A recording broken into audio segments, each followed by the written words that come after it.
नमस्ते. नमस्ते. आपलं नाव काय? विद्या डांगे. ओके. आणि कुठून आले? विंचूरीजवळ. ठीक आहे. नेमकं काय त्रास होतो तुम्हाला? मला पहिले 3 वर्षापासून पिझ्झा भरायचं. ओके.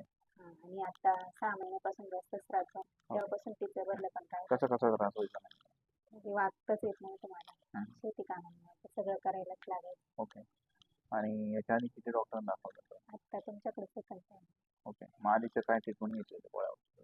हीच गोळ्या औषधं एक्सरे वगैरे काढले, MRI काढला. MRI पण केला होता? हो. ओके. मग काय सांगितलं होतं डॉक्टरांनी? त्यांनी हेच सांगितलं का मास बाहेर आलं असं 2 ठिकाणी. आता तुम्ही माझ्याकडे जे पहिल्यांदा आले तर तुमचं मी MRI बघितला होता का? नाही, MRI मध्ये जे होतं ते किती बरोबर सांगितलं? ते बरोबर सांगितलं. MRI ने म्हटलं. ठीक आहे. आता इथं आल्यानंतर मी काही मेडिसिन दिलं का तुम्हाला? नाही, काहीच नाही. आता किती फरक जाणवतो? भरपूर 50%. ठीक आहे. आता झालं काय होतं, तुमच्या कमरेमध्ये चौथ्या आणि 5 अंकी वरची खाली सरायची. पण जशी त्याची ती गादी बाहेर आली, तिथून रक्तपुरवठा पाय दुखणं झाल्यामुळे पाय दुखणं, जड पडणं, रंग लागणं, मग येणं असं प्रकार. हो. पण जसं जसं तो ब्लड फ्लो कमी होतो तसा कमरापासून पाय पण त्रास द्यायला लागतो. पण जोपर्यंत मणका जागेवर जात नाही, बाहेर आले गादीमध्ये येते ते क्लिअर नाही होत. याला 10 दिवसाची प्रोसेस असते. एकदा मणका जागेवर गेला, गादी लेवल आली तर ओके. पण याला लिमिट आहे. लिमिटपेक्षा जास्त वजन उचलायचं नाही, कमराला घटका बसला असं करायचं नाही, आंबट वाटलं काही खायचं नाही.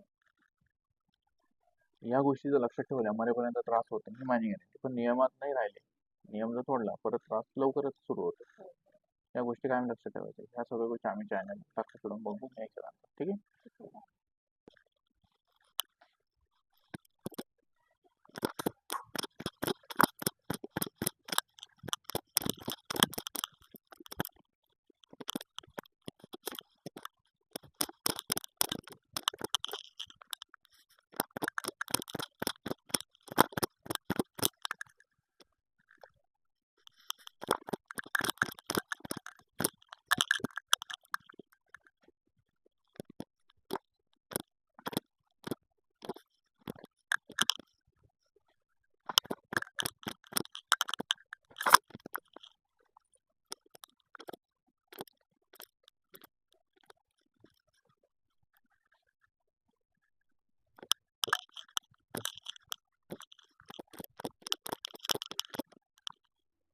इकडे मग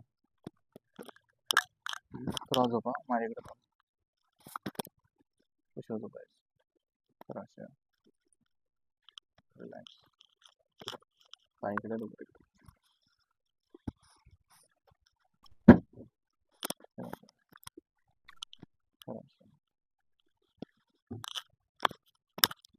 पायकडे डोकं